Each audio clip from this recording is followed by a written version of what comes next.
Gaano nga ba kahirap humingi ng tulong sa taong dati mong nilait at minaliit ang estado sa buhay?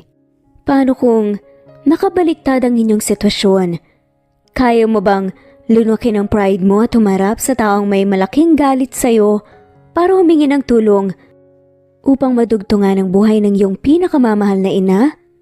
Hanggang saan nga ba ang kaya nating gawin para sa taong nagbigay ng buhay sa atin? Pagkatapos kausapin ni Isabel ang doktor na tumingin sa kanyang ina, tulala siyang lumabas ng ospital habang mariing hawak sa magkabila niyang kamay ang dala niyang pouch. Kanina pa siya nag-iisip kung saan siya kukuha ng pera para sa agarang operasyon ng kanyang ina. Hindi malaman ni Isabel kung ano ang gagawin niya. Wala siyang ibang alam na trabaho maliban sa pagtuturo at hindi naman sapat ang kinikita niya rito para maipagamot ang ina. Hindi rin niya alam kung saan lalapit para humingi ng tulong. Kung tutuusin, ngayon lang naman nakakaranas ng hirap ng buhay si Isabel dahil lumaki siyang may gintong kutsara sa bibig. Laki sa layaw, pero nalugi ang kanilang negosyo at nagkasakit ang kanyang ama dahilan kaya ibenta nila ang lahat ng kanilang mga ari-arian. Pero hindi nagtagal ay tuluyan itong binawian ng buhay at ngayon ang kanyang ina naman ang may sakit. Nalulumong umupo si Isabel sa bench na nasa tapat lang ng ospital at saka pinakawala ng kanyang mga higbi. Nagpatuloy sa pagyak si Isabel at hindi alintana ang ibang tao na dumaraan na hindi napigilang tumingin sa kanya. Maya-maya pa ay lumapit sa kanya ang isang nurse. "Miss, ipinatawag kayo ng inyong ina." Saad nito kay Isabel, agad namang nagangat ng tingin si Isabel at marahang pinunasan ang kanyang muka bago tumango sa babae. "Sige, susunod ako," sagot ni Isabel. Nang tumalikod ang nurse, mabilis nang tumayo si Isabel at sumunod dito. Dumaan muna siya sa restroom upang ayusin ang kanyang sarili.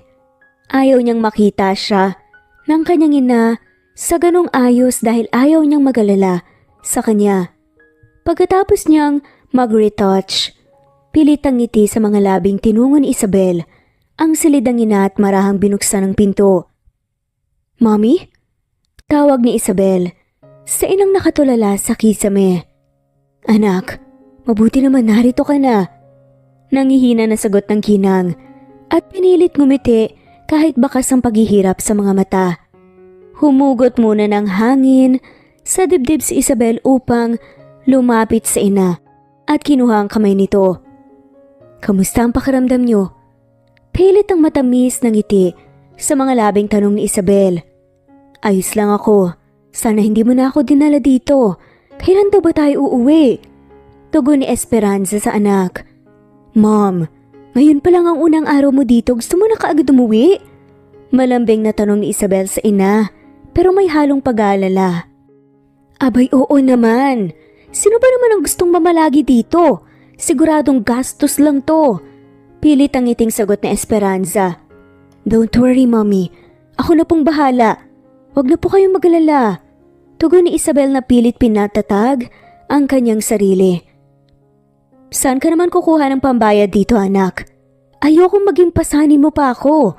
Sagot ng kanyang ina at marahang pinisilang kamay ng dalaga.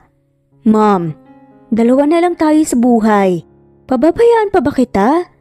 Saad naman ni Isabel. "Huwag mo na akong alalahanin, anak. Matanda na rin naman ako. Isa pa, gusto ko na rin namang makasama ang daddy mo. Mas gusto kong mag-focus ka sa sarili mo." Sagot ni Esperanza. "Pero mom, paano naman ako?" Tanong ni Isabel, nadagling nanubig ang mga mata. "Gusto ko maging matatag ka, anak. Maging matapang, madiskarte ka sa buhay. Gusto kong maranasan mo ulit ang maginhawang buhay katulad ng buhay na ibinigay namin sa'yo ng daddy mo." Naiiyak na saad ni Espe na hindi maiwasang makaramdam ng awa sa anak. "Mom, sabay po nating tutuparin ang lahat ng yon." Umiiyak na tugon ni Isabel. Hindi na sumagot si Esperanza, sa halip umiyak niyang niyakap ang anak.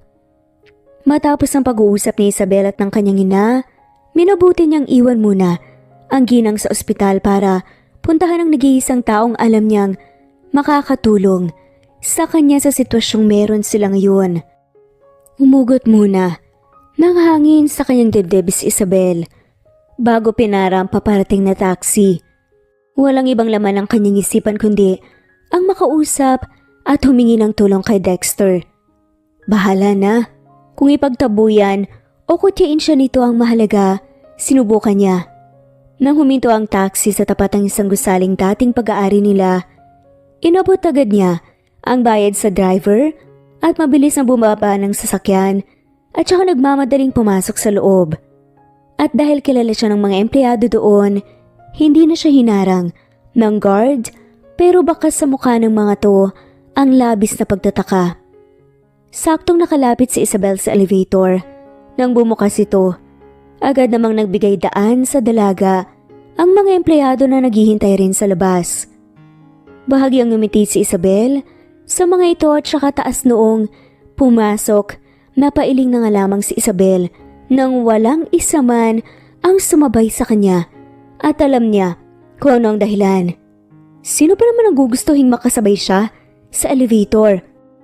Ganong alam naman ng mga tao sa paligid niya na naging matapobre ang pamilya niya. Parang kinurot ang puso ni Isabel nang makitang bago tuluyang sumara ang pinto ng elevator. Nakita niyang nagbulungan pa ang mga ito habang matalim na nakatingin sa kanya.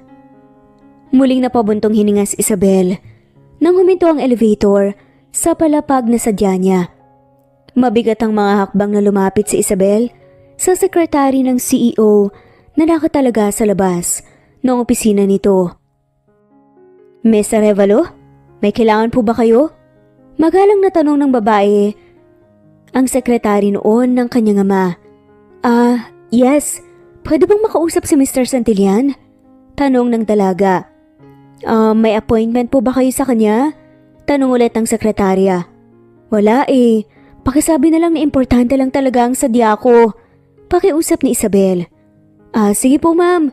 Tugon ng babae bago tumalikod kay Isabel at lumapit sa kinaroroonan ng telepono. Sandali itong nagtipa doon at maya-maya pa ay may kausap na ito sa kabilang linya. Hindi nagtagal bumalik ito kay Isabel. I'm sorry po ma'am, pero hindi po available ngayon si Sir pero pinapasabi po niya na kung willing po kayo maghintay, pwede niyo po siyang hintayin. Pagbibigay halam ng sekretary. Ganun ba? Sige, salamat. Hihintayin ko na lang siya. Tugon ni Isabel. Tumango naman ang sekretary at itinuro kay Isabel ang upuan sa waiting area. Lumapit si Isabel sa upuan at tumupo doon. At dahil sa bigat ng pasanin niya, hindi niya napigilang umusal ng panalangin na sana tulungan siya ni Dexter. Sumapit ang 10:00 ng tanghali, maya't maya ang ginagawa ni Isabel. Napagtingin sa kanyang orasan sa braso, kanina pa siya naiinip sa paghihintay na tawagin ulit siya ng sekretary pero hindi pa siya nito muling tinatawag hanggang sa pumatak na nga ang 12:00 ng tanghali at mukhang nakalimutan na ng babae na naghihintay siya doon. Kaya naman, nang hindi makatiis ay lakas loob na lumapit si Isabel sa babae nang makita na aalis na ito sa pwesto nito, siguro ay para kumain. Miss, hindi pa ba available ang boss mo? Pag-follow up na nga ni Isabel. I'm sorry ma'am, follow up ko po. Tugon nito. Bagaman naiinis, pinilit ni Isabel habaan ang kanyang pasensya. Ang kanyang hinihintay ay ang isang hamak na anak dati ng kanilang labandera na madalas niyang awayin nung bata pa sila. Tapos ngayon ilang oras siyang naghihintay. Bilog talaga ang mundo. Patuloy pa nga na naiinis si Isabel dahil parang nananadya ang lalaking nagngangalang Dexter. Pero maling awayin niya ito ngayon dahil siya ang may malaking pangangailangan sa lalaki. Ma'am, pwede na raw po kayong pumasok. Tugon ng sekretary na bakas sa mukha ang pakikisimpatya kay Isabel. Maraming salamat.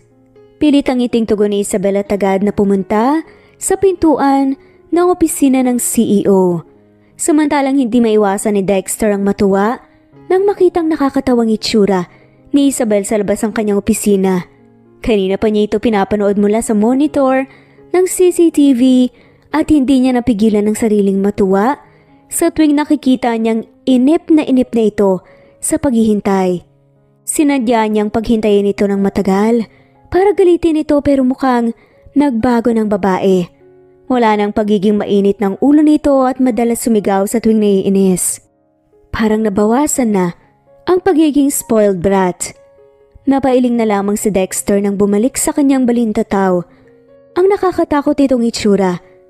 Sa tuwing nagagalit ito sa kanya, kasabay ng pagbangon ng galit sa kanyang puso ng matagal na panahon niyang kinimkim. Maya-maya pa nakarinig na siya ng katok sa pinto. Finally, we've met again. Saad ni Dexter sa kanyang sarili habang may makamandag na ngiting naglalaro sa kanyang labi. Humugot muna siya ng malalim na hangin sa dibdib bago sumagot. Come in. Seryosong wika ni Dexter. Marahan namang tinulak ni Isabel ang pinto at pumasok sa silid. Halos mapigtal ang hininga nito nang mabungaran si Dexter na seryoso na nakatingin sa kanya habang pinaglalaroan sa daliri ang isang ballpen. Have a seat. Malalim ang tinig na alok ni Dexter habang ang mga mata hindi inaalis sa magandang mukha ni Isabel na tila may kung anong hinahanap doon. Pakiramdam naman ni Isabel ay nanlalambot ang kanyang mga tuhod sa klase ng tingin na binibigay sa kanya ni Dexter. Hindi may itatanggi ni Isabel ang malakas itong karisma at ang kagwapuhan nga nitong kahit sinong babae ay papangarapin na maging nobya siya. Sino ba naman ang mag-aakala na ang anak ng isang labandera narito ngayon sa kanyang harapan at siya ang nagmamay-ari na ng kumpanya na dating kanila. Dating sa pamilya ni Isabel. Ang batang uhugin at dungis noon na mabilis niyang mapaiyak, narito ngayon, larawan na ng isang matapang at makapangyarihang binata. Salamat. Nautal pa na saad ni Isabel. Nang sa wakas ay marating niya ang harapan ng mesa nito tsaka naupo sa visitor's chair. Matamang tinitigan ni Dexter ang maamong mukha ni Isabel sa kabaliktaran ng ugali nito sa kamarahas na nagbuga ng hangin. Anong kailangan mo? Seryosong tanong ni Dexter. Sandali namang natigilan si Isabel at hindi agad nakasagot. Pakiramdam niya ay umurong ang kanyang dila. Pinilit ni Isabel maging matapang. Sa harap ni Dexter, ito na lang ang alas na meron siya para isalba ang kanyang ina. Kailangan ko ng tulong mo. May sakit si Mom at kailangan niya ng agarang operasyon. Lakas loob na saad ni Isabel habang pilit pinapatatag ang boses.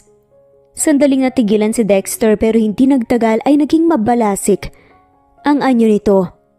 Matigas itong tumayo mula sa upuan nito at lumapit sa harapan ni Isabel. At saka tumayo ng tuwid sa harapan ng dalaga habang nasa magkabila nitong bulsa ang dalawang kamay. Pakiramdam ni Isabel ay nasusuffocate siya dahil sa paglalapit nila ng lalaki. Lalo pang lumakas ang tibok ng puso nito nang lumapit sa kanya ang mukha ni Dexter dahilan para malanghap niya ang mabango nitong hininga. Halos manigas naman ang likod ni Isabel dahil sa pag-iwas niya ng kanyang mukha sa binata. Maya-maya pa umayos na rin ang tayo si Dexter pero nanatili ang matalim nitong mga mata sa mukha ni Isabel. Kahit paano naman ay nakahinga ng maluwag ang dalaga. Oh really? May sakit si Madam Esperanza. Kamusta siya? Magaling na ba siya? Tanong ni Dexter pero bakas ang tinig sa pagiging sarkasmo nito. Hindi ako naparito para makipag-away sa'yo, Dexter. Andito ako para humingi ng tulong. Buong pagpapakumbaba na saad ni Isabel na halos lumuhod na nga siya sa harapan ng lalaki. Hindi kaagad sumagot si Dexter pero isang malutong na halakhak ang pinakawalan nito. Well, Bakit dito ka pumunta? Hindi to charity, opisina ko to. Bale walang sagot ni Dexter at hinaplos ang dalawang kamay sa sariling buhok. Please, tulungan mo ko. Wala na ako ibang malalapitan pa. Gusto kong gumaling si Mom. Siya na lang ang meron ako. Nagmamakaawang saad ni Isabel. Agad namang nagtaas ng kilay si Dexter at tumingin kay Isabel na parabang inaarok ang katotohanan sa sinasabi niya. Nang makitang seryosong dalaga, pagak na tumawa si Dexter kasabay ng pagbangon ng galit sa kanyang puso. Hindi na ako magtataka kung walang isa man ang gustong tumulong sa inyo ngayon. Kayo ang nangangailangan. Pasaring ni Dexter. Please, alam ko may kasalanan kami dati. Tatanggapin ko ang lahat ng pangungutya mo pero pakiusap, tulungan mo kami. Ikaw na lang pwede kong lapitan. Naluluhan na nga na saad ni Isabel. Talaga? Paano kung ayaw ko? Saad ni Dexter sa kamapangasar na tumawa. Please, gagawin ko ang lahat ng gusto mo. Tulungan mo lang kami. Babayaran din naman kita. O kahit ang sarili ko pwede kong ibigay sa'yo. Patuloy sa pag-iyak na wika ni Isabel. Kung hindi lang dahil sa kanyang ina, hindi siya magmamakaawa at luluhod ng ganito sa lalaki. Paano ka makakabayad? Balita ko maliit lang ang kinikita mo sa pagtuturo. Nangiinsultong saad pa ni Dexter. Agad namang bumuhos ang luha sa mga mata ni Isabel dahil sa matinding awa sa kanyang sarili habang si Dexter naman ay nagdiriwang ang kalooban nang makitang nakakaawang itsura ni Isabel. Itsurang kahit minsan hindi niya nakita noon. Animoy, nalunok ni Isabel ang kanyang dila at hindi na nakuha pang magsalita si Isabel. Tama si Dexter. Saan nga ba naman siya kukuha ng ibabayad dito? Kayong ang sahod niya sa pagtuturo ay sapat lang sa gastusin nilang magina sa araw-araw at pangbayad sa upa ng kanilang bahay at iba pang bills. Kamusta ang pakiramdam ng isang prinsesa na biglang naghirap? Ngayon naranasan mo ang sakit sa tuwing minamaliit ka ng mga taong mas mataas sa'yo. Tiimang bagang saad ni Dexter matapos pagmasdan ang kaawa-awang itsura ni Isabel. Hindi ulit sumagot si Isabel na patuloy ang pag-iyak kasabay ng ilang realisasyon sa kanyang isip. Kahit gustuhin man niyang huminto sa pagpatak ang kanyang mga luha, hindi niya magawa dahil parang may sariling isip. Ang mga itong kusa na lang pumapatak sa kanyang mata. Ang daming realization na pumapasok sa isipan niya. Kung hindi lang sana na bankrupt ang negosyo ng kanyang pamilya, sana hindi mangyayari to. Kung hindi lang sana nangyari lahat ng yun. Alam mo ba? Dahil sa maling bintang mo, kaya pinalayas kami ng daddy mo sa mansyon. At alam mo rin ba, na dahil sa ginawa mo, lalo kaming naghirap ni nanay. Dahil sa ginawa niyo ng pamilya mo. Bakit ang damot niyo noon? Lahat naman ng pagkain kinakain namin sa mansyon, pinaghihirapan namin, pinagtatrabahuan namin.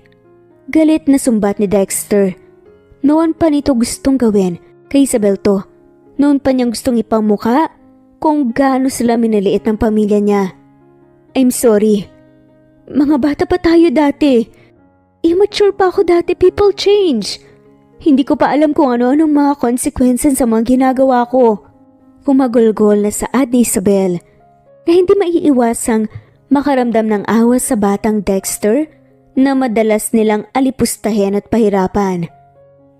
Ngayon naaalala niyo na ba kung paano niyo ako tratuhin dati? Kung paano niyo yurakan ang pagkatao ko dahil lang sa mayaman kayo at mahirap kami? Naiiyak na rin, natanong ni Dexter. Bagaman maraming taon ang nakalipas pero hanggang ngayon ay nasasaktan pa rin siya tuwing naalala niya ang kanyang mga pinagdaanan sa kamay ng pamilya ni Isabel. I'm sorry. Alis na ako. Gusto ko lang humingi ulit ng tawad sa'yo. Sana mapatawad mo ko. At ng nanay mo, sorry. Wika ni Isabel at marahang pinahid ang kanyang luha bago marahang naglakad palapit sa pintuan ng silid. Pero hindi pa man siya nakakalayo nang bigla siyang tumigil sa paglalakad dahil mariing hinawakan ni Dexter ang kanyang braso. Humihingi ka ng tawad sa akin at sa aking ina?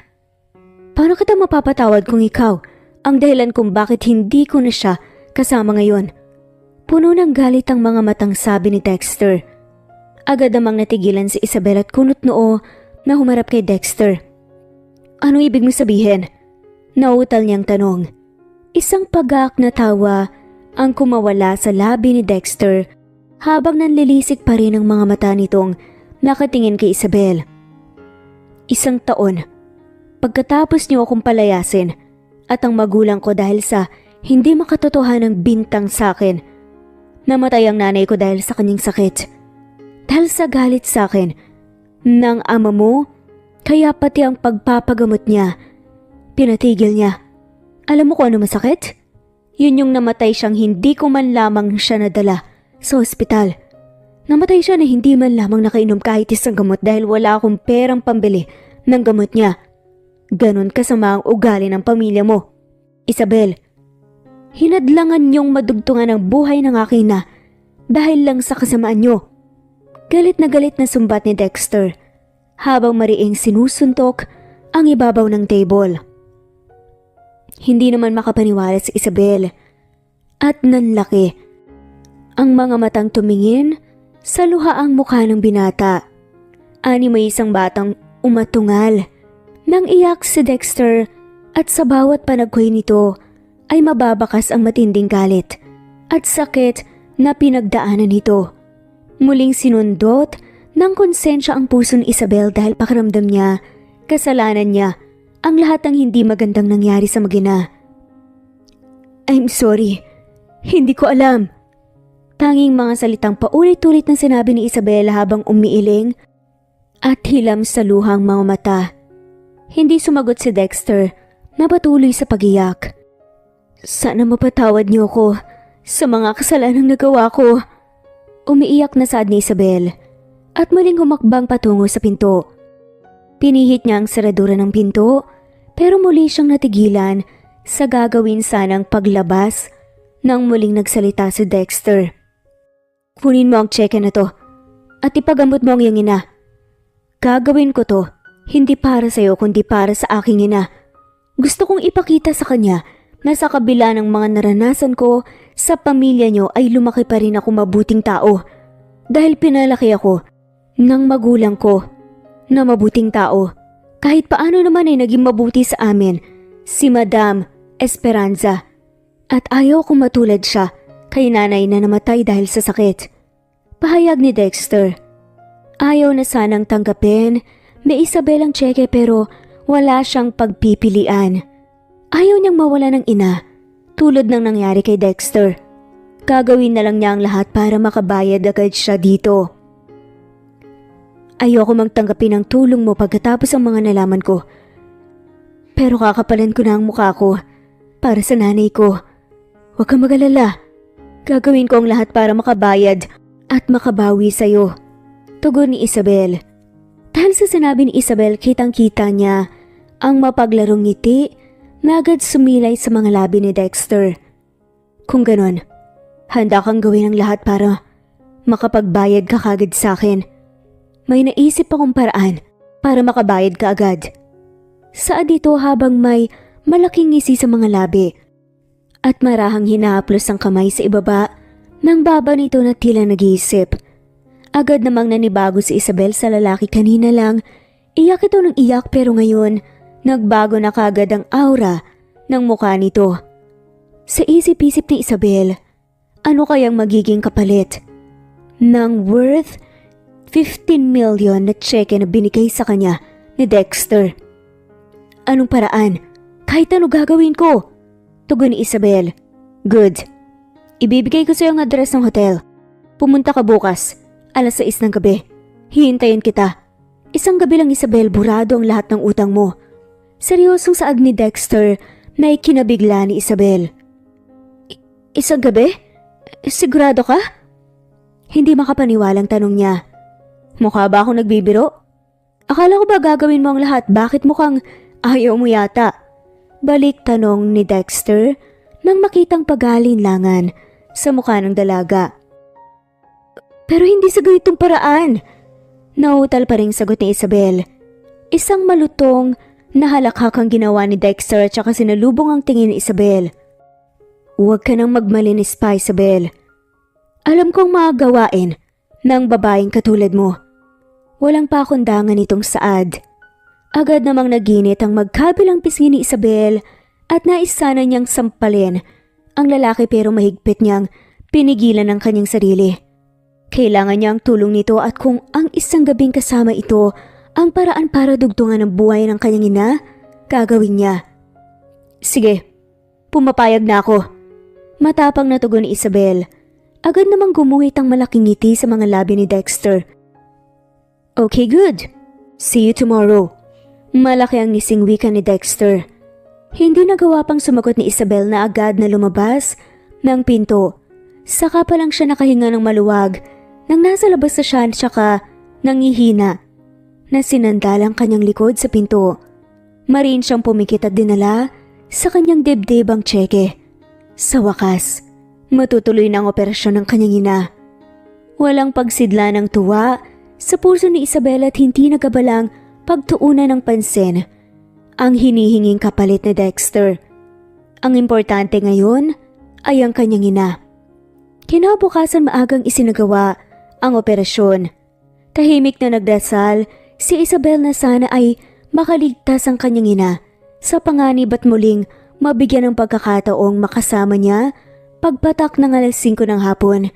Ayon sa naka-duty na nurse, hindi pa rin pwedeng dalawin si Mommy Esperanza, kaya naman minabuti ni Isabel magtungo na sa lugar kung saan sila magkikita ni Dexter. Naligo siya at kinuskos ng mabuti ang kanyang balat. Nagsuot siya ng isang bestidang hapit sa kanyang katawan at naglagay rin ng manipis na make-up sa mukha. Nang matapos ay lumabas na siya ng bahay na inuupahan nilang maginatagad siyang tumawag ng taxi. Napailing na lamang si Isabel. Nang sandaling sumagi sa kanyang isipan ang mga nangyari sa buhay nila ng kanyang ina. Makalipas ang kalahating oras, narating ni Isabel ang hotel kung saan sila magkikita ni Dexter. Matapos sabihin sa information ng pangalan ni Dexter, ay ibinigay nito sa kanya ang number ng silid. Kabadong tinungo ni Isabel ang naturang silid at halos hindi niya maihakbang ang kanyang mga paa na parabang may hila siyang mabigat na bagay. Gamit ang keycard na binigay sa kanya ng receptionist, nabuksan ni Isabel ang pinto at maingat na pumasok doon. Ilang sandali pa bumungad sa kanya si Dexter na nakaupo sa ibabang bahagi ng kama habang umiinom ng alak sa kopitang hawak. Pansamantala nitong inihinto ang pag-inom tsaka sinalubong ang tingin ni Isabel. You're here. Seryosong saad nito bago tumayo at lumapit sa bedside table para ibaba ang alak na hawak sa humarap kay Isabel at matikas na tumayo sa harapan niya. Hindi naman na iniwasan ng dalagang malakas na tibok ng kanyang puso nang sandaling magtama ang kanilang mga mata. Tumutupad ako sa usapan. Maikling tugon ni Isabel. Good. Nakangiting saad ni Dexter at muling dinampot ang alak na nasa mesa at tumungga bago pinasadahan ng tingin ang kabuuan ni Isabel. You've changed a lot. Mahinang sabi ni Dexter sa pagitan ng pag-inom pero malinaw pa ring narinig ni Isabel. Pero pinili niyang wag na itong patulan pa. Mahabang sandali ang lumipas bago itong muling humarap kay Isabel. Gamit ang mga mata nitong puno ng pagnanasa. Halos manigas naman ang katawan ni Isabel nang makita ang paraan ng pagtingin ng binata sa kanya. Bakit hindi mo pa simulan? Matapang na tanong ni Isabel kahit ang totoo ay halos sumabog na ang kanyang dibdib dahil sa tindi ng kabang nararamdaman. Excited? Balik tanong ni Dexter habang may nanunukso ng ngiti sa mga labi. Of course I'm not. Gusto ko lang matapos ito para mapuntahan ko na si Mom. Tugon ni Isabel dahil sa sinabi niya biglang nagbago ang anyo ni Dexter. Nawala ang ngiti sa mga labi nito at napalitan niyo ng madilim na anyo habang tiim ang mga bagang. Okay, maya-maya pa matipid ditong Saad at ibinaba ulit ang kupita ng mesa. Sa kaunti-unting, naglakad palapit kay Isabel. Wala namang ginagawa ang dalaga kundi humakbang, paatras upang umiwas sa lalaki. Hanggang isang hakbang at tuluyan nang bumangga sa likod ni Isabel sa malamig na pader at yun ang naging dahilan para tuluyang magkalapit ang kanilang mga katawan. Hinapit ni Dexter ang bewang ni Isabel at dinikit yun sa kanyang katawan. Hindi malaman ni Isabel kung anong dapat niyang maramdaman sa paglapit nilang yun ni Dexter. Halos mabingi rin siya dahil sa malakas na tibok ng kanyang puso. Pakiramdam ni Isabel ay bigla siyang nanghina at kulang na lang panawan siya ng ulirat nang makitang unti-unting lumalapit ang labi nito sa kanyang nakaawang ng mga labi. Nang hindi na makayanan ni Isabel ang sensasyong nararamdaman, ipinikit niya ang kanyang mga mata at hinintay na tuluyan siyang halikan ni Dexter. Ngunit lumipas ang ilang segundo na nakapikit si Isabel, agad na rin siyang nagmulat ng kanyang mga mata nang hindi maramdaman ang paglapat ng labi ni Dexter sa kanyang labi. Nanlaki ang mga mata ni Isabel nang sa pagmulat niya ng mga mata ay ang nakangiting mukha ni Dexter ang kanyang namulatan. "Anong ginagawa mo?" Naiinis na tanong ng dalaga. Hindi sumagot si Dexter pero mas lumawak ang ngiti sa mga labi nito na sinabayan ito ng pagkibit balikat. "Nababaliw ka na ba?" Muling tanong ni Isabel sa kabila ng paghinit ng magkabila niyang pisngi dahil sa pagkapahiya.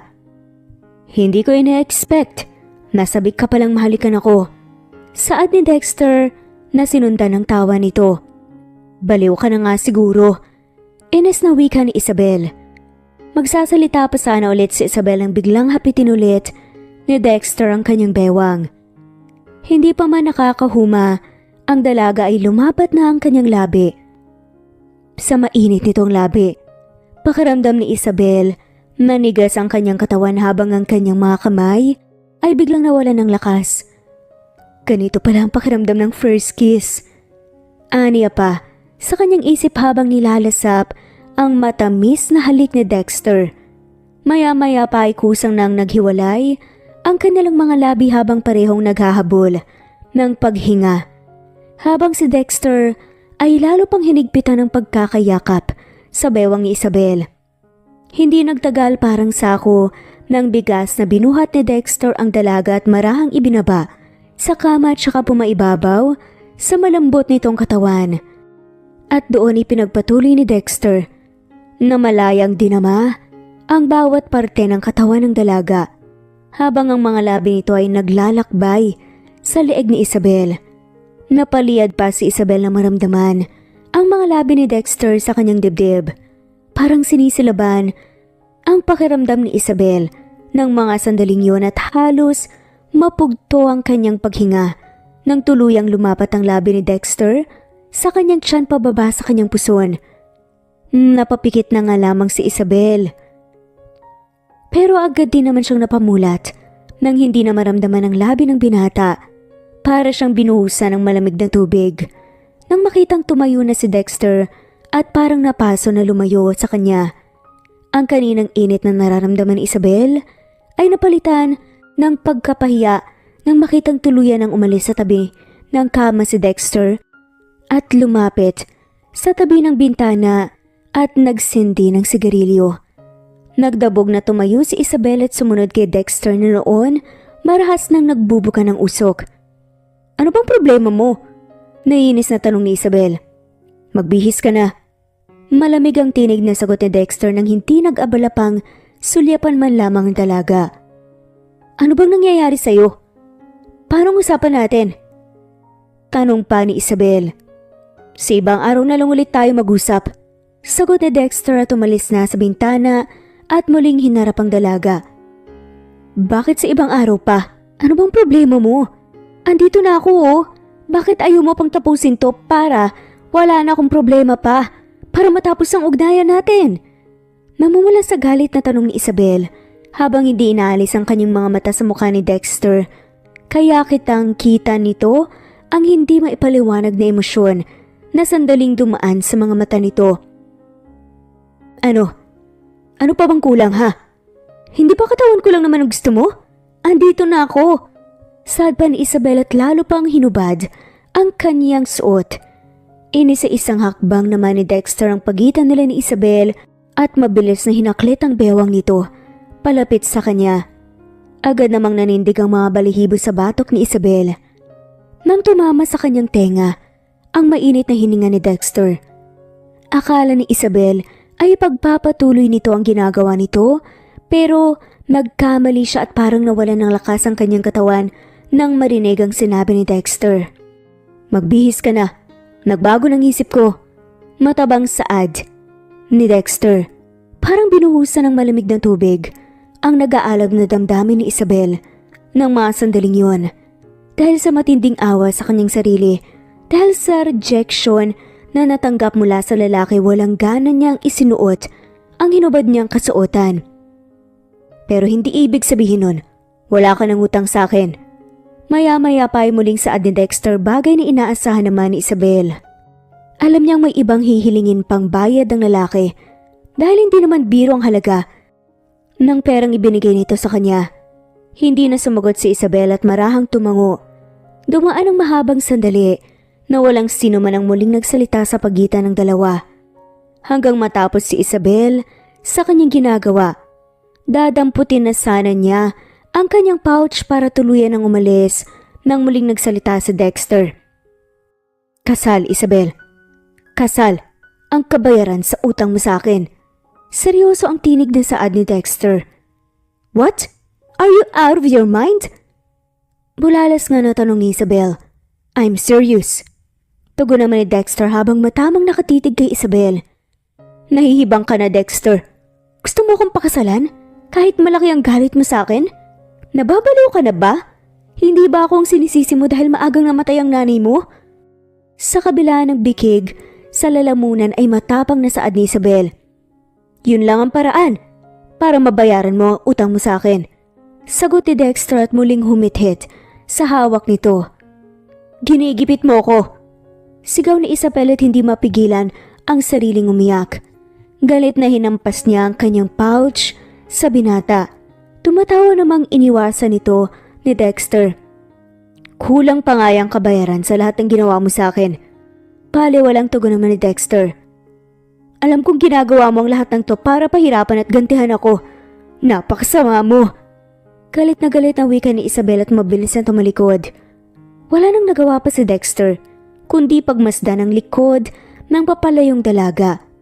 Kung ang panggigipit nito ang paraan para tuluyan itong maging kanya, ay gagawin niya.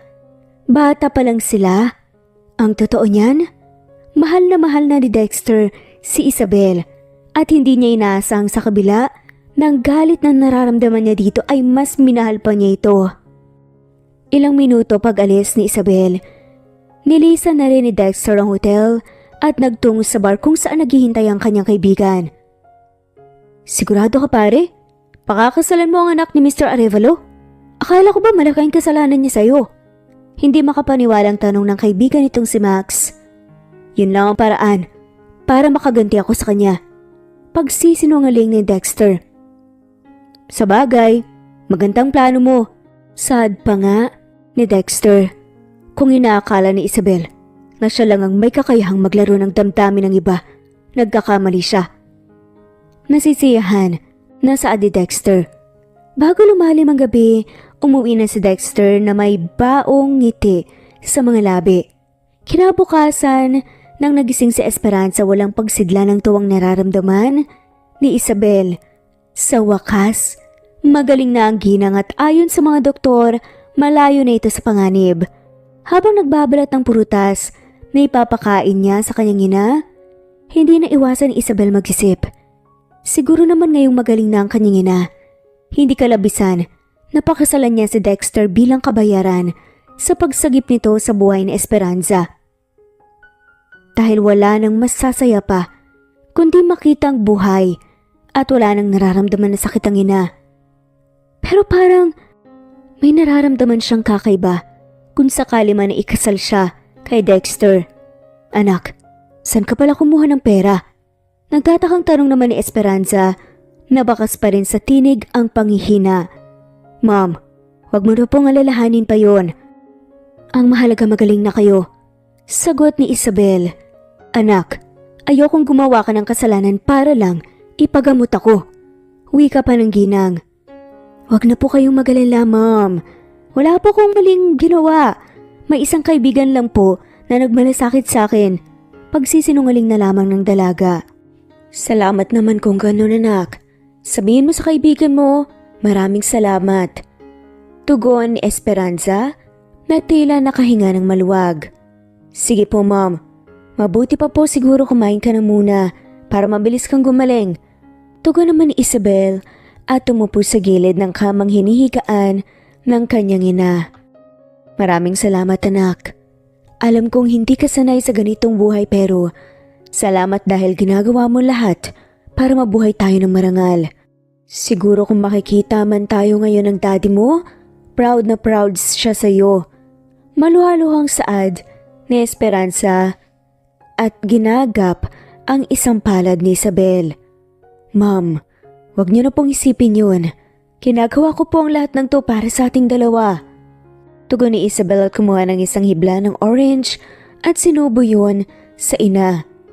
Nawipas ang isang linggo at tuluyan nang nakalabas ang ospital sa Esperanza.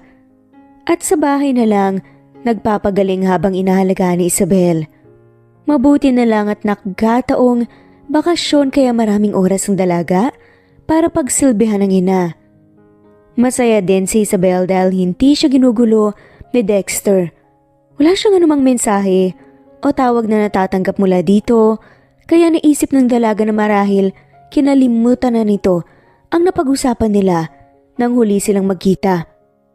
Isang umaga habang nagwawalis sa kanilang bakuran si Isabel, isang kulay itim na kotse ang huminto sa tapat ng kanilang bahay at mula doon ay bumaba ang isang hindi kilalang lalaki. Magandang umaga po. Nandyan po ba si Isabel Arevalo? Tanong ng lalaki na nakasuot ng uniforme na tulad ng sa isang bodyguard. Opo. Ako po yun. Sino po kayo? Magalang na sagot ni Isabel. Ako po si Jason, ang butler ni Boss Dexter. Tugon ng lalaki. Nang marinig ni Isabel ang pangalan ni Dexter, agad nagrigodo ng kanyang mga dibdib at halos halo-halong emosyon ang kanyang nararamdaman. Hindi niya naiwasang makaramdam ng takot dahil sa sadya ng lalaki sa kanya. Pero sa kabilang banda nabik din siyang muling masilayan ang gwapo nitong muka. Ano pong sadya niyo? Pigil hiningang tanong na lamang ni Isabel. Kung maniningil man si Dexter ay napakarong timing naman ito dahil hanggang ngayon wala pa rin siyang ibabayad. Ma'am, pinapapunta po ako dito ni boss para sundin kayo. Tugon ng lalaki na lalong nagpalaki sa mga mata ni Isabel. Ho? Hindi makapaniwala na sagot ng dalaga. May pinapabigay din po siya sa inyo. Ito daw po isuot nyo ngayon. Wika pa ng lalaki na agad dumikot sa sasakyan at mula sa compartment, kinuha ang isang malaking box na hugis pa rin sukat. Ano daw po to? Nagtatakang tanong ni Isabel. At tinanggap ang box. Kahit malaki ang box, kaya naman niyang buhatin. Buksan na lang ma'am. Hintayin ko na lang po kayo dito sa labas. Tugon ng lalaki at humalukip-kip. Wala nang nagawa pa si Isabel kundi pumasok sa loob ng kanilang bahay at dumiretso. Excited na binuksan ang box. Nakita niya ang kulay puting dress. Kinuha niya ito. Ilang sandali pa, tapos nang magbihis si Isabel. Naglagay siya ng konting makeup. Napakaganda niya. Gandang madalas kainggitan ng karamihan. Hindi alam ni Isabel kung para saan ang lakad nila ni Dexter, pero nararamdaman niyang importante yon. Humugot na lamang siya ng hininga. Nang matapos na makagayak, bumaba na rin siya. Nagtaka siya. Ma'am, saan ang lakad mo? Tanong ni Isabel sa ina. Nabihis din at tila may pupuntahan. Pasensya na. Hindi ko nabanggit sa'yo kahapon na may lalaking dumating dito. Ang sabi, pinadalhan ako ng damit ng kaibigan mo dahil invited daw ako sa party. Sagot ni Esperanza. Ganun po ba? Sige po ma'am, let's go. Aya ni Isabel sa ina na inalalayan pa. Ang ganda mo anak. Masaya akong makita kang ganyan ng suot. Salamat po ma'am. Kayo din naman po, ang ganda-ganda nyo. Mukha na ulit kayong Donya. Nakangiting tugon pa ni Isabel. Nako, ikaw talagang bata ka, binola mo pa ako.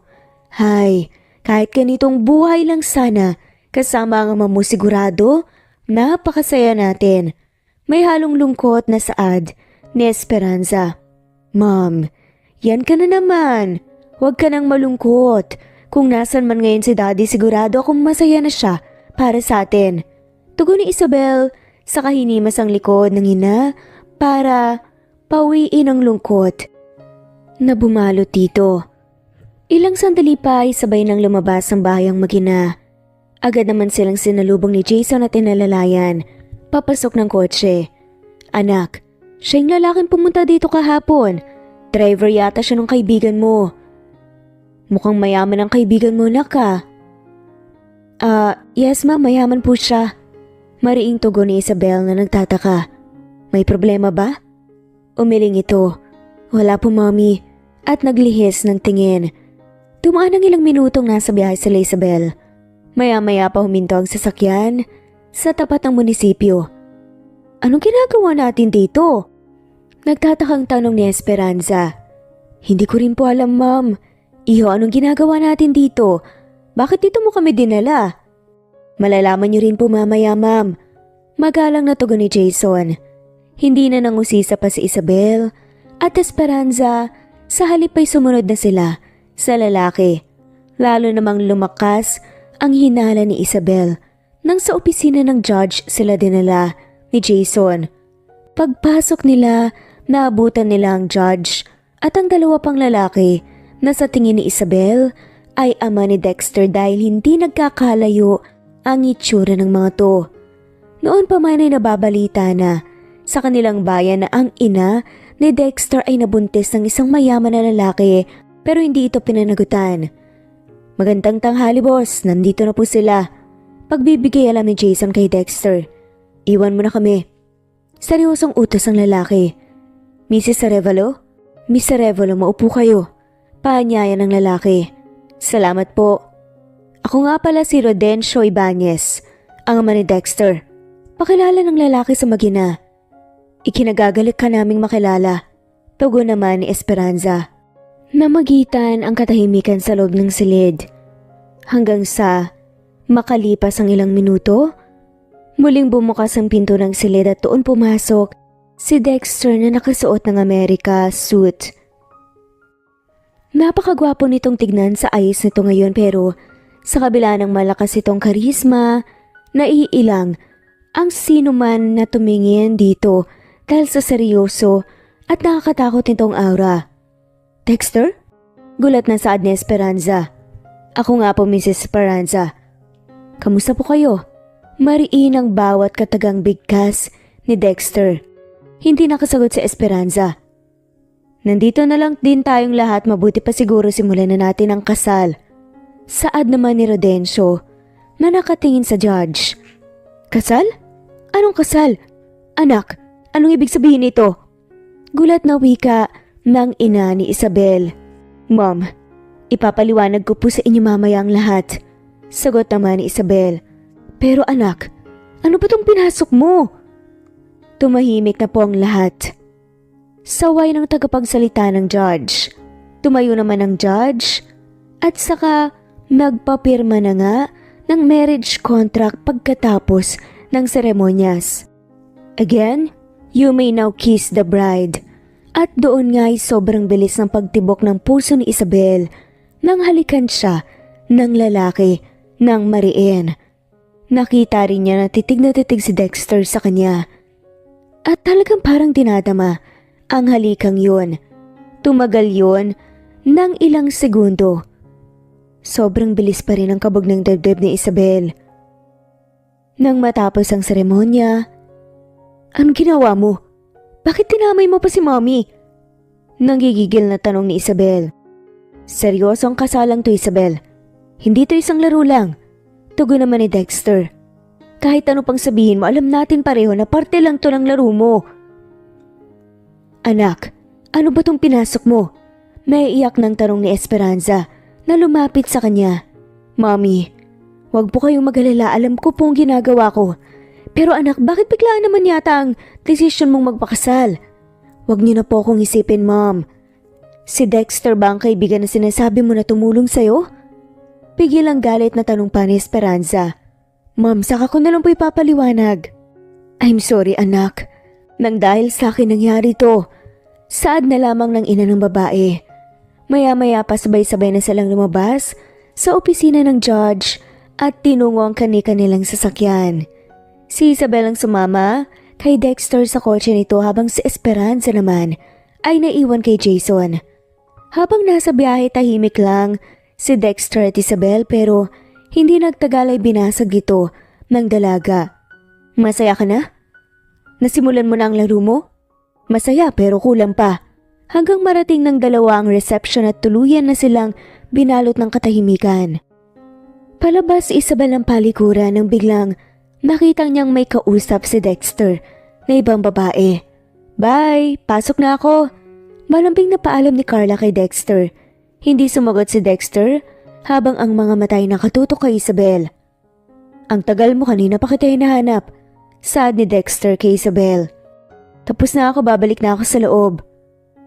Sagot ni Isabel at nagsimula ng humakbang para lampasan ng lalaki pero maagap nitong hinawakan ang braso. Nagsiselos ka ba? Tanong pa ni Dexter habang may pilyong ngiting naglalaro sa mga labi. Ako? Nagsiselos? Ba't naman ako nagsiselos? Bakit, tayo ba? Totohanan ba to? Naiirita pang sagot ni Isabel. Pero ngayon mag-asawa na tayo. Mag-asawa lang tayo sa papel. Matigas sa saad naman ni Isabel. Sandaling natigilan ang binata at hindi nakakilos. Sumabay ka na sa akin. Pwede kang umasta ng ganyan kung tayong dalawa lang, pero sa harap ng bisita hindi pwede. Dapat extra sweet tayo. Seryosong saad ni Dexter. Ano ba talaga tong laro mo, Dexter? Kailan mo ipapaanalang kasal natin? Kuno ay inis, natanong pa ni Isabel pero ang totoo, kinikilig siya sa paglalapit ng kanilang mga katawan. Hindi pa nga tayo nag-honeymoon, annulment ka agad? Mahinahon pang saad ni Dexter. Honeymoon mo mukha mo. Fine, sa papel lang tayo mag-asawa. Pag-uulit na lamang ni Dexter sa kanyang sinabi at ipinagpatuloy ang paglalakad. Nang nasa bulwagan ng dalawa, pilit na lamang na nakipag-socialize si Isabel sa mga bisita. Pilit din ang ngiti. Pagkatapos noon, nagpaalam na si Esperanza na uuwi. Pero mami, sandali lang po, magpapaalam ako kay Dexter. Sa bahay rin po ako na uuwi. Anak, hindi na, kaya ko na itong mag-isa. May asawa ka na at dapat lang nakasama ka niya sa bawat oras. Huwag mo na akong isipin pa. Mabigat ang dibdib na sagot pa ni Esperanza. Pero ma'am, paano ka? Kaya kong sarili ko. Dexter, kailangan ko nang umuwi. Asawa na kita ngayon at magsasama na tayo sa bahay. Mariin na sa adaman ni Dexter. Pero Dexter, paano si mommy? Don't worry. May nurse na naghihintay sa mommy mo sa bahay niyo. Tugon naman ni Dexter. Sigurado ka? Yup. Nag-hire ako ng nurse na mag-aalaga sa kanya. Hindi na nakipagtalo pa si Isabel. Mas mabuti na rin na may expert na nag-aalaga sa ina niya. Kaya pumayag na rin siya. Ayos lang ako anak. Sige na. Sandali pa nag-usap ang mag-ina at matapos, hindi maiwasan ni Isabel pagmasdan ang kanyang asawang busy pa rin sa pag-estima sa kanilang mga bisita. Mabait ka naman palang kumag ka. Kahit papaano, sa isip-isip pa ni Isabel. Nang sumapit ang gabi, nagpaalam na si Isabel at Dexter sa kanilang mga bisita. Nauuwi na. Nang sapitin nila ang bagong bahay na pinagawa ni Dexter, ay naabutan ni Isabel ang kanyang dalawang maleta sa sala. Pinadala ng mommy mo kay Jason. Iwan mo na lang dyan. Salamat. Matipid na tugon na lamang ni Isabel. May 3 silid sa bahay nito. May 2 silid naman dito sa baba. Bukod ang servants' quarter, ikaw na lang pumili kung saan mo gusto. Saad ni Dexter. Dito na lang ako sa baba para hindi na ako mahirapan pang umakyat sa taas. Sagot naman ni Isabel. Pero ang totoo, gusto niyang iwasan na mapalapit ang kwarto sa kwarto ng lalaki. Pero saad naman ni Dexter, sa itaas ko matulog sa tabi ng silid ko. Ano? Akala ko ba akong masusunod? Bakit nangangialam ka yata? Saad pa ni Isabel. Nagbago ang isip ko. Akong may-ari ng bahay kaya ako masusunod. Baliw. Piping sigaw na lamang sa isip ni Isabel. Wala nang nagawa pa si Isabel kundi sumama sa lalaki. Hinatid siya nito sa isang silid. Nang nasa loob na ng silid si Isabel ay agad na umalis si Dexter. Kinabukasan maagang gumising si Isabel. Bumaba ng kusina. Good morning! Baritonong tinig na bati na ni Dexter. Good morning din. Ang bango naman ang niluluto mo. Okay na to, malapit ang matapos. Mabuti pa umupo ka na. Sagot ni Isabel. Ilang sandali pa ay nagsimula ng kumain ng dalawa. Siya nga pala, pwede ba ako magpaalam? Tatalawin ko lang sana si Mommy. Pumayag naman si Dexter. Pumasok na rin siya papunta sa opisina. Bago sumapit ang hapon, umuwi na si Isabel sa bahay ni Dexter. Muli siyang tumulong sa pagluluto ng pagkain. Saktong nakahain na ang mga pagkain sa mesa nang dumating ang lalaki. Ang bango naman ang niluto mo, Manang. Puri pa ni Dexter sa kasambahay. Naku sir, hindi po ako nagluto niyan. Si Ma'am Isabel po ang nagluto. Proud na sagot ng kasambahay. Agad namang nangunot ang noo ni Dexter at naging malikot ang mga mata nitong hinahanap ang dalaga. Hi, kumusta ang araw mo? Napagod ka pa sa trabaho? Totoo ba to? Hindi makapaniwalang tanong ni Dexter. Oo naman. Alam mo, na-realize ko na dahil kasal na tayo, asawa mo na ako, dapat maging mabuting asawa ko sa'yo para hindi ka humanap ng iba. Tugon ni Isabel. Hinding-hindi na ako hahanap ng iba. Mapungay naman ang mga mata na tugon ni Dexter sa kanya na tila makahulugan ng bawat salitang sinabi. Agad namang sumilay ang matamis ng ngiti sa labi ng dalaga at hiniling na sana ay totoo ang lahat. Ilang sandali pa sabay nang kumain ng dalawa at walang sawang pinagsilbihan ni Isabel si Dexter. Pagkatapos nilang kumain, masayang nagkwentuhan at nanood ng TV ang dalawa, bagay na labis sa mga ikinatuwa ng kanilang mga puso. Sa ilang araw kasi na magkasama sila doon ay tila mas nakikilala nila ang isa't isa at mas naging komportable sa isa't isa. Ngayon na lang ulit, naramdaman ni Isabel ang ganong klase ng saya. Ang gabing yun naging simula ng mas masayang pagsasama ng dalawa. Isang araw isinama ni Dexter si Isabel sa opisina nito. Ipinakilala pa niyang babae sa kanyang mga empleyado. Habang abala si Isabel sa pagdudutot sa kanyang cellphone, lumapit sa kanya si Dexter. Break time. Ha? Masyado pa naman yatang maaga, boss.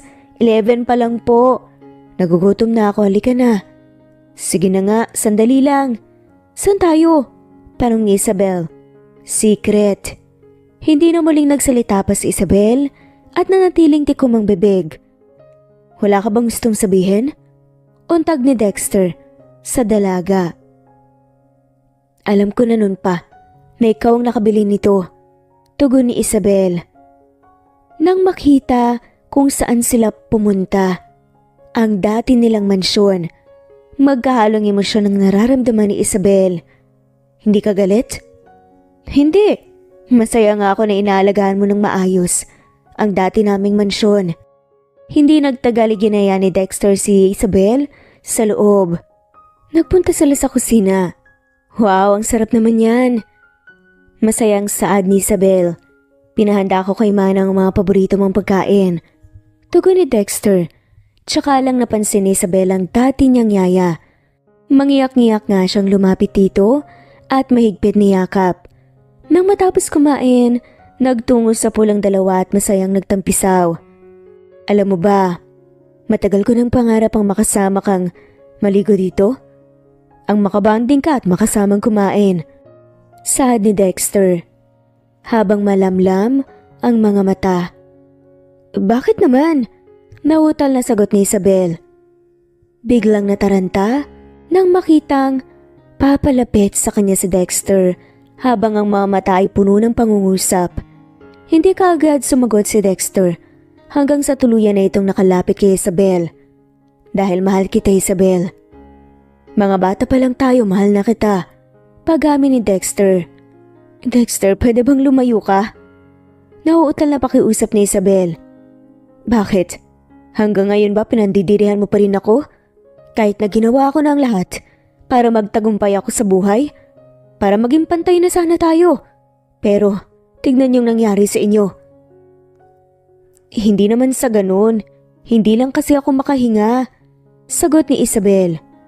Pero sa halip na lumayo si Dexter, ay lalo pa nitong idinikit ang kanyang katawan sa dalaga. Isabel, pwede ba kitang ligawan? Totohanan na this time. Tanong ni Dexter na bakas sa tinig ang pagsusumamo. Alam kong langit ka at lupa ako. Pero Isabel, totoong pag-ibig ko sa'yo. Noon pa man. Hindi ko alam kung bakit. Dahil dati, hindi naman naging mabuti ang pamilya mo sa akin. Pero minahal pa rin kita. Love at first sight ata ako. Dagdag pa ni Dexter. Dexter, hindi mo naman kailangan na ligawan pa ako. Dahil noon pa man, mahal na rin kita. Nakangiting tugon ni Isabel. Talaga? Kailan pa? Namumula ang mga matang tanong ni Dexter. Simula nung hindi na kita nakita. Palagi kitang hinahanap kay Dad. Pero hindi na niya kayo nakita pa. Doon ko na-realize na nung nawala kayo at napalaya sa mansyon namin na mahal kita. Umiiyak na pag-amin ni Isabel. Hindi sumagot si Dexter pero malaki ang ngiti sa mga labi nitong lalo pang hinigpitan ang yakap sa dalaga. At nilamukos ang halik ang mga labi ni Isabel. Kahit malamig ang tubig sa pool, hindi yun sapat para pahupayan ang init na pagnanasa na tuluyang lumukob sa dalawa. Binuhat ni Dexter si Isabel at tinala sa silid niya sa mansyon at ng araw na yun tuluyan nang ang may nangyari sa kanilang dalawa. Nagulat pa nga si Dexter nang mapagtanto na birhen pa ang kanyang asawa. Sa edad na higit 30, birhen pa ang kanyang asawa, may kinagalak niya dahil siya ang unang lalaki na nakaniig nito. Lumipas ang ilang araw at nagsama sina Isabel at Dexter na bilang tunay na mag-asawa. Nag-leave sa trabaho si Dexter para mag-honeymoon ng dalawa sa abroad. At nang bumalik ito, hinarap naman ni Dexter ang kanyang naiwang trabaho. Tanghali na pero nakaharap pa rin si Dexter sa kanyang laptop para tapusin ang kanyang trabaho. Maya-maya lang ay darating na si Isabel dahil may usapan silang kakain sila sa labas. Pero agad na patingala si Dexter nang biglang bumukas ang pinto ng kanyang silid at pumasok si Carla, ang babaeng fling niya noon. Anong ginagawa mo dito? Balisong na tanong ni Dexter. Dinadalaw ka. Mukhang nakalimutan mo na ata akong dalawin. Maarteng tugon pa ni Carla. Carla, umalis ka na. Bakit? Natatakot ka ba sa peke mong asawa? Tanong pa ni Carla. Hindi peke si Isabel. Totoong kasal namin. Galit na saad naman ni Dexter. Dahil sa sinabi ni Dexter, binitawan siya ng babae, saka tumawa ng malakas. Come on, Dexter. Sinabi mo sa amin noon na pakakasalan mo lang ang babaeng yun para sa mana mo. Kayo wag kang magpanggap ngayon. Nakala mo totoong pagmamahal mo sa kanya. Nakalimutan mo na rin ba na siya ang dahilan kung bakit namatay ang mama mo? Saad pa ni Carla. Umalis ka na. Wala kang alam. Hindi yun ginusto ni Isabel at ang pamilya lang niyang may gawa nun. Galit na sigaw ni Dexter. Ang hindi alam ni Dexter kanina pa nandun si Isabel at lumuluhang nakikinig sa dalawa nang hindi na niya makayanan. Mabilis na lamang siyang umalis sa opisina. Umalis ka na. Pagtataboy ulit ni Dexter sa babae. Agad namang nasindak si Carla nang makita ang matinding galit sa mata ng binata. Sumapit ang alauna ng hapon, gutom na si Dexter pero wala pa rin si Isabel. Kanina pa niya ito tinatawagan pero hindi nito sinasagot ang kanyang tawag. Nagmamadaling lumabas si Dexter sa kanyang opisina at umuwi. Isang tahimik na tahanan ang sumalubong kay Dexter. Dahilan para dagain ang kanyang dibdib. Nagmamadali siyang umakyat ng hagdan at hindi alintana ang ilang beses niyang pagkadulas dito. Sunod-sunod na katok ang ginawa ni Dexter sa pinto ng kanilang silid. Nang wala pa ring nagbukas ang pinto, sunod-sunod na pagbalya dito ang kanyang ginawa hanggang bumungad sa kanya ang mukha ng kanyang asawa na punong-puno ng luha. Isabel? Gulat na tanong ni Dexter. Hindi naman naghangat ng mukha si Isabel at nanatiling nakayakap sa kanyang mga maleta na nakahanda na. Anong ibig sabihin nito? Aalis ka? Nag-aalalang tanong ni Dexter. Oo, aalis ako at makikipaghiwalay na ako sa peke kong asawa. Ano? Masaya ka na? Masaya ka na nakaganti ka na sa akin? Masaya ka na nang nakuha mo ang mana mo? Sunod-sunod na tanong ni Isabel habang walang patid ang pagdaloy ng luha sa kanyang mata. Isabel, mali ang iniisip mo. Magpapaliwanag ako. Naglumuhod sa sagot ni Dexter. Para ano? Para pikutin na naman ako? Para gamitin na naman ako? Minahal kita, Dexter. Minahal kita ng totoo. Pero ako pinaglaruan mo ko. Ginamit. Pinaghigantihan mo lang ako. Umiiyak na saad ni Isabel sa binata. Please, mali ka nang iniisip. Sagot naman ni Dexter. Mali? Narinig ko ang usapan niyo kanina ng babae mo. Walang yaka. Umiiyak na galit ang sigaw ni Isabel. Wala nang nagawa pa si Dexter kundi yakapin ang asawa at aluin. Hindi rin niya maiwasang umiyak dahil sa matinding awa dito. I'm sorry. Please let me explain. Pagsusumamo ng binata. Tumahimik naman si Isabel at nakinig sa asawa. Hayaan mo muna akong umalis. Saad ni Isabel nang pagkatapos si Dexter ipaliwanag dito ang lahat saka mabilis at dinampot ang kanyang maleta. Naiwan si Dexter na luhaan at galit na galit sa kanyang sarili. Siya ang higit na nasasaktan sa tuwing nakikita niyang may luhang mga mata ng asawa. Lumipas ang isang linggo walang paramdam si Isabel. Hinayaan naman ito ni Dexter. Hindi siya pumunta sa bahay nito para kulitin. Sa halip binuhos niya ang kanyang atensyon sa kanyang trabaho at pag-inom ng alak. Hanggang isang araw dahil gulong-gulo ang isip ni Dexter, naisipan niyang padala ng annulment paper si Isabel. Baka kailangan na nga nilang maghiwalay at palayain ng isa't isa. Pinadala niya ito kay Jason, kalakip ng isang sulat. Samantala agad namang napatayo sa kanyang upuan si Isabel matapos basahin ang sulat na kasama ng annulment paper na pinadala ni Dexter. Wala pa itong pirma ng binata at wala din siyang balak pirmahan ito. Umiiyak na tumayo si Isabel at lumabas ang bahay dala ang envelope. Pumara siya ng sasakyan at nagpahatid sa kumpanya ng asawa. Nang makarating doon, hindi na nagabala pa si Isabel na kumatok. Basta na lang niyang tinulak ang pinto at bumuhat sa kanya si Dexter na magulo ang buhok habang may mga bigote ng bagong tubo sa mukha nito patunay na napabayaan ang sarili. Anong ibig sabihin nito? Galit na tanong ni Isabel at ibinato sa asawa ang envelope. Ano pang ginagawa mo dito? Walang ganang tanong ni Dexter. Nakikipaghiwalay ka na sa akin?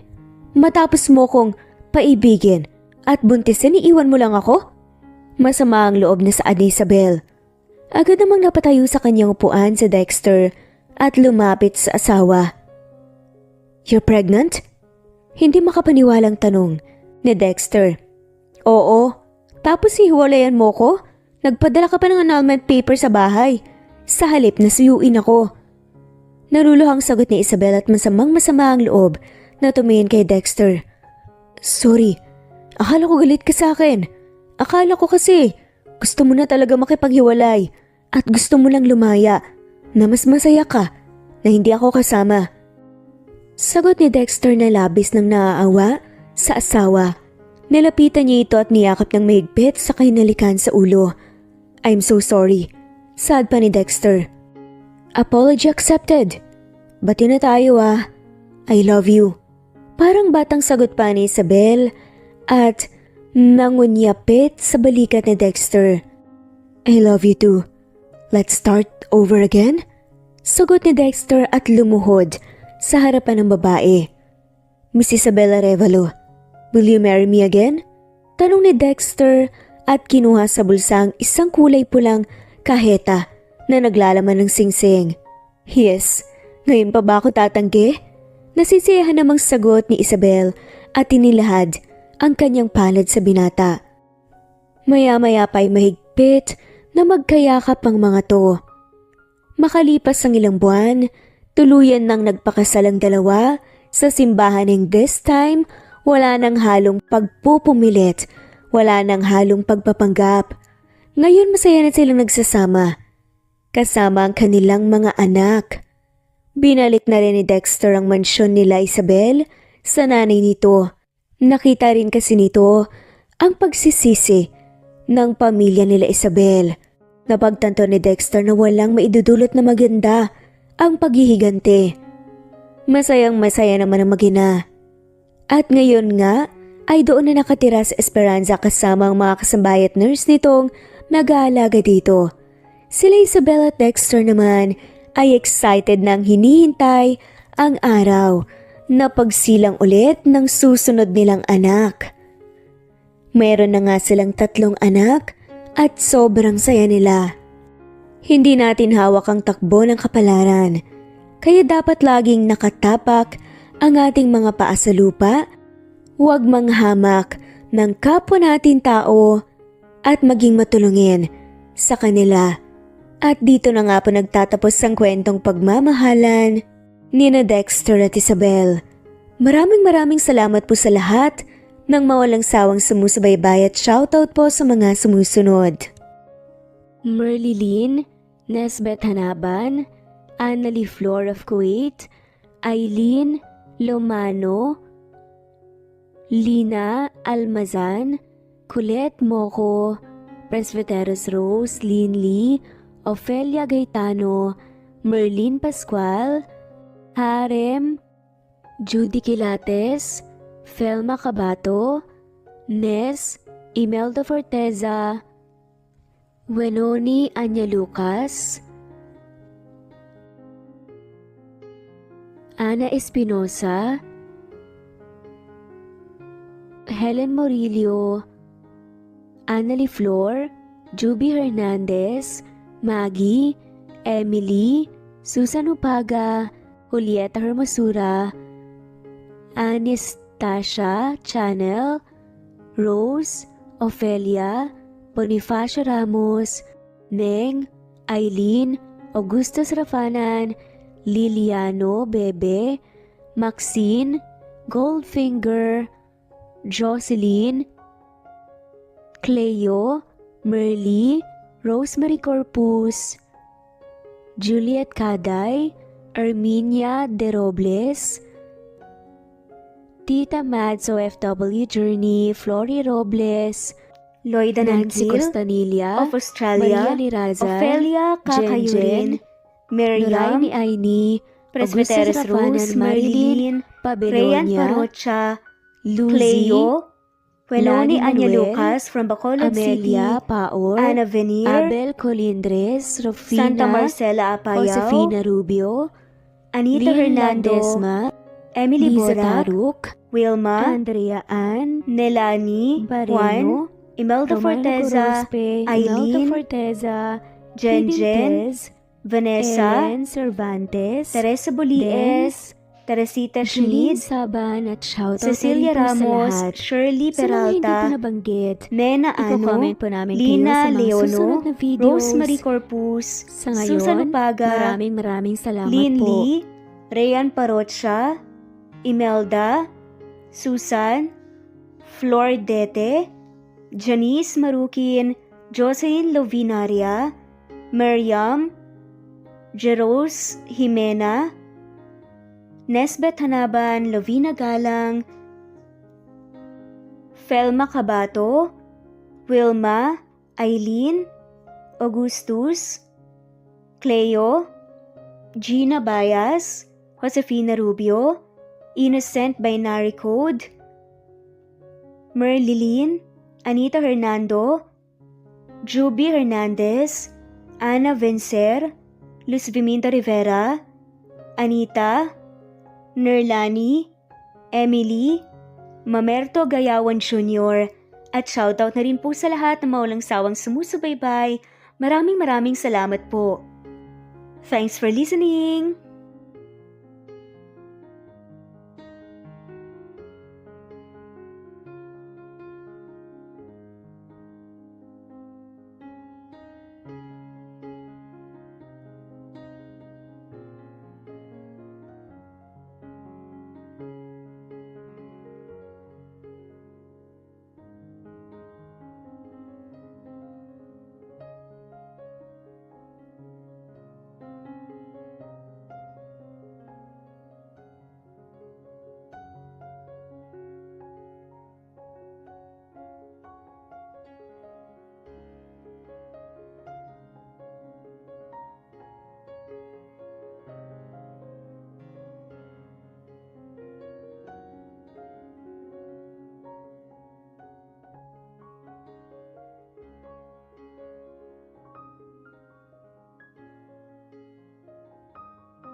Gaano nga ba kahirap humingi ng tulong?